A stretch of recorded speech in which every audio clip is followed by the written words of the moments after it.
विद्यार्थी मित्र हो, नमस्कार. आपण जो नऊ नंबरचा जो आपण टॉपिक चालू केलेला आहे, final accounts of proprietary concern, त्यावर आपण 278 पानावर एक एक्झाम्पल पाहणार आहोत. त्याच्यामध्ये ट्रेडिंग अकाउंट कसं तयार करायचं, प्रॉफिट आणि लॉस अकाउंट कसं तयार करायचं ते आपण पाहूया. तर सर्वांनी 278 पान बघा. From the following trial balance of Raju and sons you are required to prepare trading account and profit and loss account for the year ended 31 March 2018. आपल्याला खाली राजू अँड सन्स यांचं ट्रायल बॅलन्स दिलं आहे. त्यावरनं आपल्याला त्यांच्या पुस्तकामध्ये ट्रेडिंग अकाउंट आणि प्रॉफिट अँड लॉस अकाउंट तयार करायचं आहे, ज्याचं इयर एंड आहे 31 मार्च 2018. पहिला आपण ट्रायल बॅलन्स पाहूया.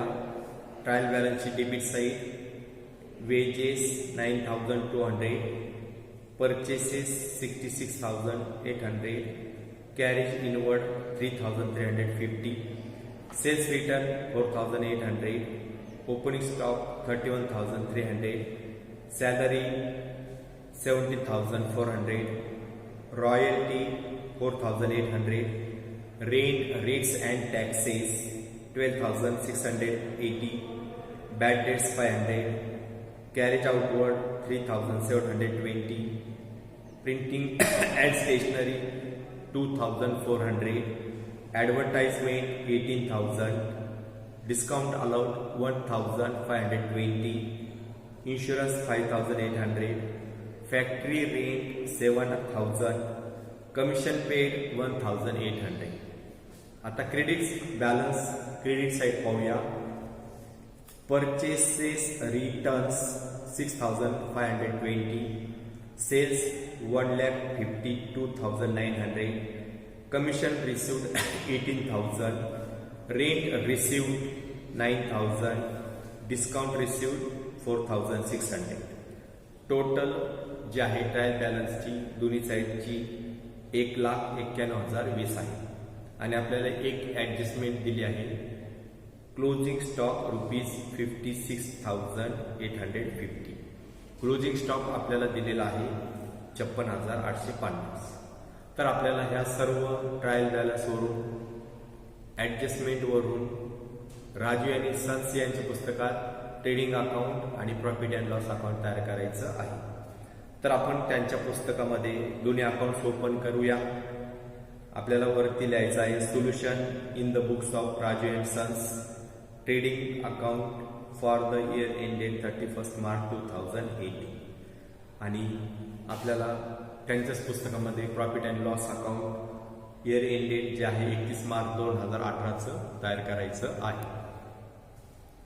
आता आपण अगोदर डेबिट बॅलन्स जे आहे ते योग्य ठिकाणी म्हणजे ट्रेडिंग अकाउंटला आणि प्रॉफिट आणि लॉस अकाउंटला लिहूया, किंवा आपण त्यांची काय करूया, पोस्टिंग करूया.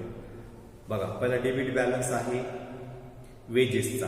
वेजेस आपण लिहिणार ट्रेडिंग अकाउंटच्या डेबिट साईडला 9,200. परचेसेस आपण ट्रेडिंग अकाउंटच्या डेबिट साईडलाच लिहिणार. परचेसेसवर परचेस रिटर्न असल्यामुळं इनरला लिहिणार 66,800.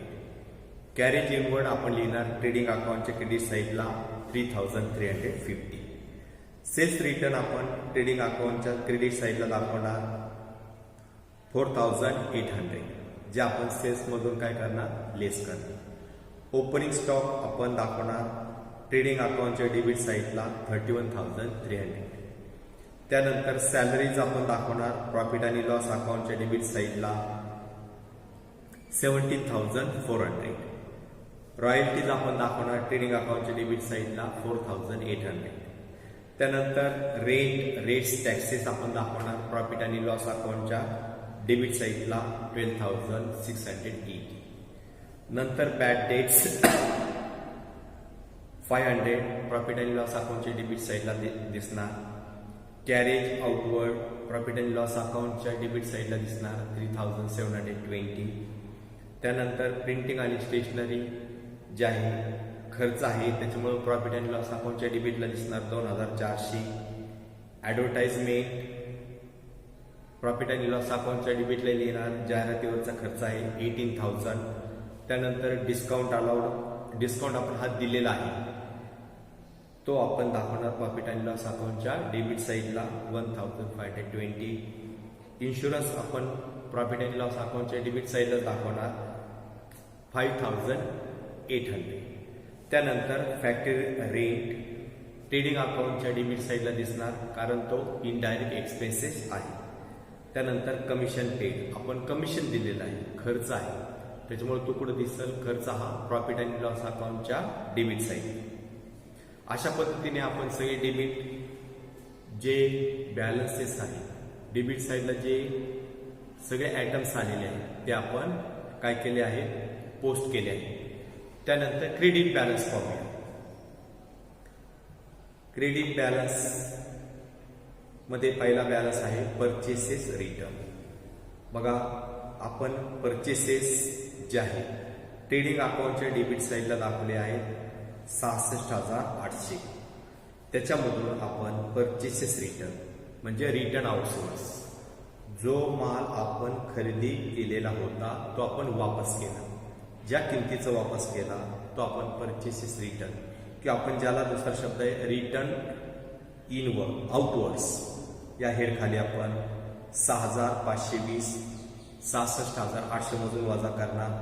आउटर कॉलमला जी बॅलन्स येतो 60,280 तो अमाऊंट कॉलमला आउटरला आपण दाखवू. त्यानंतर सेल्स, सेल्स म्हणजे मालाची विक्री, तो आपला उत्पन्नाचा भाग आहे म्हणून सेल्स दिसेल आपल्याला ट्रेडिंग अकाउंटच्या क्रेडिट साईड. सेल्स आपण दाखवणार ट्रेडिंग अकाउंटच्या क्रेडिट साईडला इनर कॉलमला 1,52,900. नंतर commission received, rent received, discount received हे तिन्ही आयटम्स जे आहे हे आपण उत्पन्न आपल्याला त्याच्यापासून प्राप्त झालेलं आहे आणि ते आपण पुढे दाखवणार हे तिन्ही आयटम्स प्रॉफिट अँड लॉस अकाउंटच्या क्रेडिट साईडला. By commission received 18,000, by rent received 9,000, by discount received 4,600. तर अशा पद्धतीने आपण सर्व आयटम्स ट्रायल बॅलन्सचे पोस्ट केले आहे, त्यांची पोस्टिंग केली आहे. एक ॲडजस्टमेंट आहे ती पाहूया. Closing stock ₹56,850. क्लोजिंग स्टॉक जो आहे मालाचा शिल्लकी साठा दिलेला आहे 56,850 जो आपण ट्रेडिंग अकाउंटच्या क्रेडिट साईडला दाखवतो. तर आपण तो ट्रेडिंग अकाउंटच्या क्रेडिट साईडला दाखवणार बाय क्लोजिंग स्टॉक आणि आउटर कॉलमला रक्कम दाखवणार 56,850. तर अशा पद्धतीने आपण राजीव सन्स यांच्या पुस्तकात ट्रेडिंग अकाउंट ओपन केलंय, त्याच्यानंतर profit and loss account open केलंय.